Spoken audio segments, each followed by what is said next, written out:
You've seen it.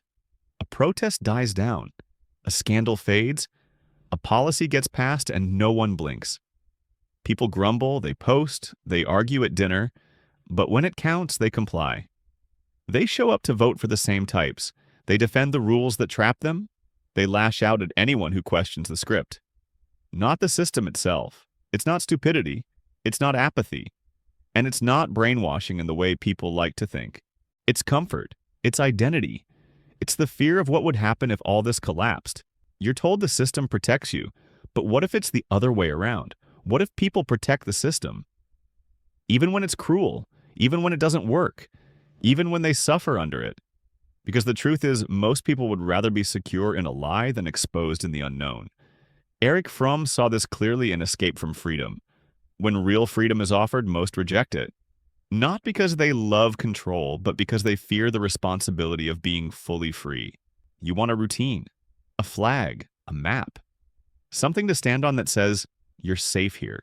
You belong. And the system, whether political, religious, economic, or social, gives that to you.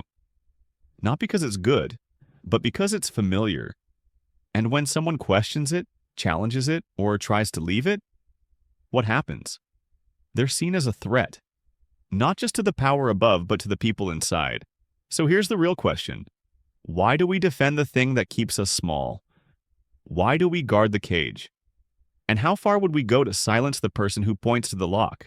Throughout history, uprisings have failed not just because of external force, but because of internal collapse. Revolutions fall apart when the people no longer believe in the cause, or worse, when they realize they miss the stability of the system they were fighting against. Look at the fall of the Soviet Union. For years, millions lived under surveillance, rationing, and censorship. But when the walls finally cracked, many didn't feel liberated. They felt lost. The structure was gone. The symbols that had once shaped their identity, gone. And in the vacuum came confusion, crime, and eventually nostalgia. A similar thing happened in Iraq after Saddam Hussein. The regime fell. People were free. But freedom didn't bring peace. It brought chaos, insecurity, sectarian violence. Many longed for the old system, not because it was just, but because it was ordered. It's easy to say people were brainwashed, that they were manipulated by propaganda. But it goes deeper than that. This is where Erich Fromm cuts through the noise. In Escape from Freedom, he argues that people don't just fear oppression, they fear freedom itself. Because real freedom demands that you stand alone, make choices, and live with the weight of those choices. Most aren't ready for that. They don't want to build a life from scratch. They want a story to join, a role to play, a world where someone else holds the map. This fear is ancient. Plato warned of it in The Republic. The idea that most people prefer the comfort of shadows on the wall to the harsh light outside the cave. It's not that they don't know it's an illusion. It's that the illusion is safer than the truth. Even in American history, where freedom is the brand, this fear runs deep. After September 11th, people didn't resist mass surveillance. They begged for it. The Patriot Act passed with overwhelming support. Why? Because people wanted safety. They were willing to trade liberty for the illusion of control. So when you ask why people protect the systems that exploit them, understand this. It's not ignorance. It's not weakness. It's the deep human need to belong to something, even if that something is built to keep them small. At the surface level, people believe they support the system because it's the best available. They say it's not perfect, but it's better than chaos. They repeat words like democracy, freedom, opportunity, because those are the accepted answers. They've grown up pledging allegiance, memorizing wars, celebrating holidays built around national pride. It becomes second nature. You don't question the water you swim in. Talk to someone working 2 jobs, living paycheck to paycheck, still saying America is the greatest country on earth. Ask why. You'll hear lines they've been told. At least we're not like other countries. We have rights. Anyone can make it if they work hard. These phrases don't come from experience. They come from repetition. This is the surface defense. What people say when pressed. They believe the system is flawed but fixable. That change comes from within. That voting harder, protesting louder, donating more will eventually shift things. But when those efforts fail, and they often do, the fallback isn't rebellion. It's rationalization. You hear it after elections. Well, it's the lesser of two evils. You hear it after scandals. They're all corrupt, but at least they're our corrupt. You hear it when injustice gets exposed. The system works. Look, someone was held accountable. Even if accountability came years too late and only after mass public pressure, the surface view relies on the idea that systems are neutral, that they only reflect the people in power, and if we change the people, the system will heal. It's a comforting belief. It puts hope on the ballot. It avoids confrontation with a harder truth. Some systems aren't broken. They're built this way. But the real reason people cling to these stories isn't because they believe them. It's because the alternative is terrifying. If the system is beyond repair, if it never served them to begin with, then what now? If no one's coming to fix it and the weight is on your shoulders, most people don't want that kind of freedom. They want the illusion of control. They want rules to follow, villains to blame, and a calendar full of rituals that say, "You're doing it right." So they keep defending the surface, not because it's true, but because it's safe. Beneath the surface beliefs lies something quieter, less visible, more powerful. The system doesn't just run on policies or laws. It runs on psychological investment. People don't protect the structure because it works. They protect it because they've built their identity inside it. From childhood, you're trained to associate systems with safety. School teaches obedience, not curiosity. Grades over questions. You learn early. Follow the rules, stay in line, and you'll be rewarded. Break the pattern, and the punishment is social exile. That conditioning doesn't stop at graduation.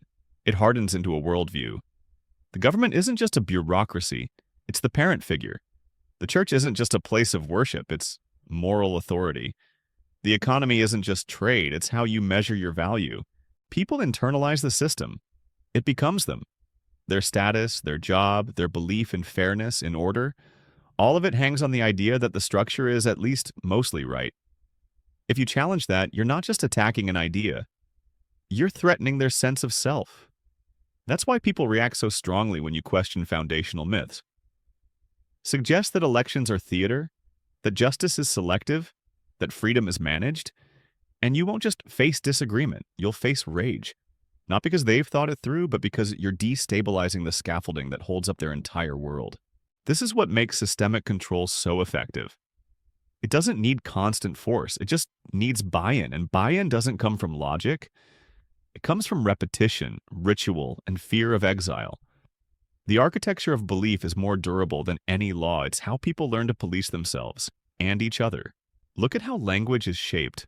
Words like un-American, radical, unpatriotic, these aren't arguments, they're social warnings. Step too far outside the lines and you're marked as dangerous, not just wrong. Even if your critique is valid, even if you're pointing at a real wound, the reflex is to silence you, to preserve the illusion of wholeness. And when enough people agree to uphold the illusion, you don't need a dictator. You don't need tanks. The masses will do the work. They'll enforce the norms, ridicule the rebels, and defend the walls because the walls are home. You'd think people would revolt when they're squeezed hard enough. That pain would be the wake-up call. That the weight of unfairness, the evidence of corruption, the rising cost of simply existing would eventually push the masses to break ranks. But that rarely happens. Instead, they double down. They excuse. They normalize. They turn on each other before they ever turn on the system. Why? Because resistance isn't just about truth. It's about loss. To resist a system that shaped your identity means letting go of who you thought you were. And that's harder than most people are willing to admit. It's not just fear of punishment, it's fear of becoming untethered, of being nobody, of not knowing what comes next. There's a term for this in psychology, cognitive dissonance. When faced with two opposing truths, the system says you're free, but your life says you're trapped. Most people resolve the tension by adjusting belief, not action. They find reasons why the system must still be right. Maybe they didn't try hard enough. Maybe next year will be different. Maybe this leader, this policy, this cycle will finally fix it. It's easier to bend your view of reality than to stand alone against it. There's also a social cost. Most people don't fear the system. They fear each other. What will your friends say if you stop playing the game? What will your family think if you question the rules they live by? Go too far outside the accepted frame, and you won't just be wrong, you'll be isolated. Cast as bitter, unstable, a problem. That's the real control. It's not enforced from above, it's sustained from within. Even the language of rebellion gets absorbed and diffused. Words like reform, ally, activism, they become part of the performance. As long as resistance stays symbolic, it's tolerated. March, post, donate, vote. Just don't reject the game entirely, because once you step outside the moral consensus, there's no script to protect you. And without a script, you become unpredictable, unreadable. That's what people fear most, not danger, but uncertainty. This is why even those who suffer most under the system often defend it. The system may exploit them, but it also tells them who they are. Without it, they're left staring into a blank space. No story, no role, no frame. And for many, that feels more terrifying than oppression ever did. At some point, the story breaks. Not for everyone, not all at once. But for a few, quietly and usually alone, something doesn't add up. A moment lands too hard. A rule changes overnight. A promise is broken too cleanly. And suddenly, the surface belief doesn't hold. That's where the real shift begins. It doesn't come with fire or slogans, it comes in the silence afterward. When you realize the system isn't just flawed, it's functioning exactly as designed. That injustice isn't the bug, it's the pattern. And more than that, people aren't blind to it. They're complicit in it, whether they admit it or not. You start to see how language is managed, how media isn't there to inform but to contain, how elections are less about choice and more about manufacturing consent. You stop expecting the system to fix itself. You stop waiting for permission to think differently. The shift isn't loud, it's internal. It doesn't turn you into a revolutionary overnight, it just makes you still. You start watching instead of reacting. You start listening to what people don't say. You notice how fear shapes behavior, how comfort is prioritized over truth. And you begin to understand how the machine stays alive. Not by force, but by habit. That's what makes it so resilient. No one has to believe it's perfect. They just have to believe it's inevitable. Once you accept that, even unconsciously, you stop looking for a way out. You build your life inside the trap. You tell yourself you're free because you chose your cage. But once the shift happens, that lie doesn't land the same. You still play the part. You still pay your dues. But something in you has already stepped outside.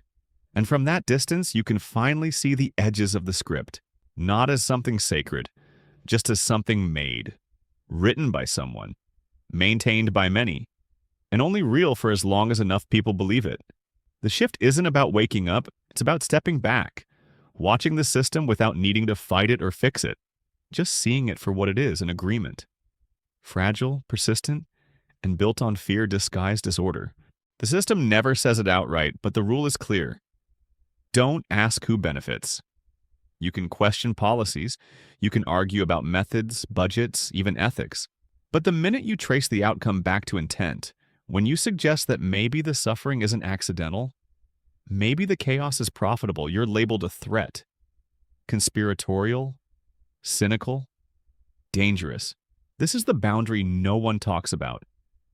People are allowed to complain about the system as long as they pretend it's broken. The moment you suggest it's working exactly as designed, the room goes quiet, because that implies there's an architecture behind the dysfunction, and that means someone is benefiting, not vaguely, not distantly, right now. The unspoken rule protects this arrangement. It trains people to internalize blame. If you're poor, it's because you didn't work hard enough. If you're sick, it's because you didn't plan. If you're alone, it's because you're not likable. The system never fails. You do. And this belief doesn't just hurt people, it keeps them in line. Because if failure is personal, rebellion is shameful. You don't rise up, you look down on yourself or on someone weaker. This is how hierarchy sustains itself. Not by declaring superiority, but by embedding it in everyday life. In who gets second chances. In who gets heard. In who gets the benefit of the doubt. No need for overt domination when you can just shape the incentives. Make obedience seem rational. Make silence feel mature. Make questioning the system feel like turning your back on progress. The genius of the unspoken rule is that it hides behind freedom. You can say what you want as long as it doesn't go anywhere. You can protest as long as it's seasonal. You can criticize the outcome, but not the blueprint. And if you break that rule, if you name the system, trace the benefits, reveal the pattern, you don't just face censorship, you face isolation, loss of credibility, friends drift, colleagues pull back, not because they disagree, but because your clarity threatens their comfort. And deep down, they know that if you're right, they'll have to change too. Not just how they vote, but how they live. That's the final lock. Not the system itself, but the quiet agreement to look away. Once you see it, you can't unsee it. But clarity isn't enough. The real challenge is what to do with it. How to live with awareness in a world that rewards denial. The instinct is to speak out, to try to wake people up. That works in theory. In reality, it often backfires. Not because people are stupid, but because they're invested. You're not just offering a new idea. You're asking them to burn the one they've lived in. So don't start by preaching. Start by observing. Pay attention to where fear shows up in daily life, at work, in conversation, in small decisions. Notice how often people act not because they want to, but because they think they're supposed to. Look for the invisible lines, the phrases that end discussions, the sudden tension when a truth gets too close. Build your strength quietly. Focus on becoming hard to manipulate. That means knowing your triggers, your insecurities, your default responses. The system exploits those. Every ad, every policy, every algorithm is tuned to emotional leverage.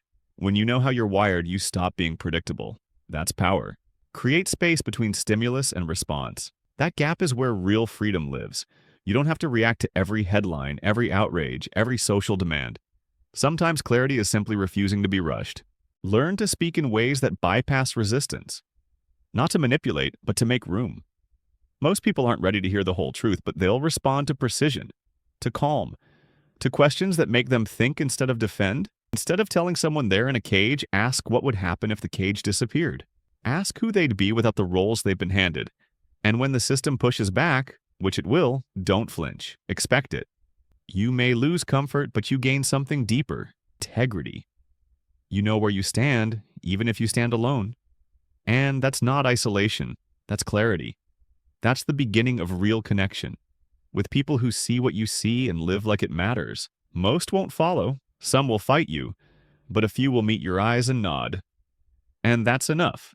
You're not here to change everyone. You're here to live awake. Not everyone wants to be free. That's the part no one says out loud. They want comfort, predictability, a role to play. Freedom, real freedom, asks too much.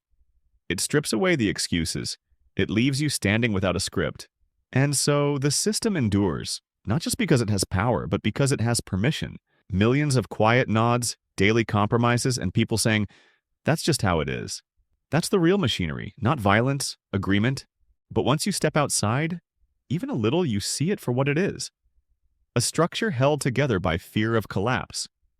By people who would rather suffer than change, who defend their own restraints because they've confused them with purpose. The question isn't how to fix it. Not yet. The question is whether you can stay clear while the world plays along. Whether you can live inside the system without becoming part of its script. Not louder, not angrier, just awake. What would change if you stopped pretending it made sense?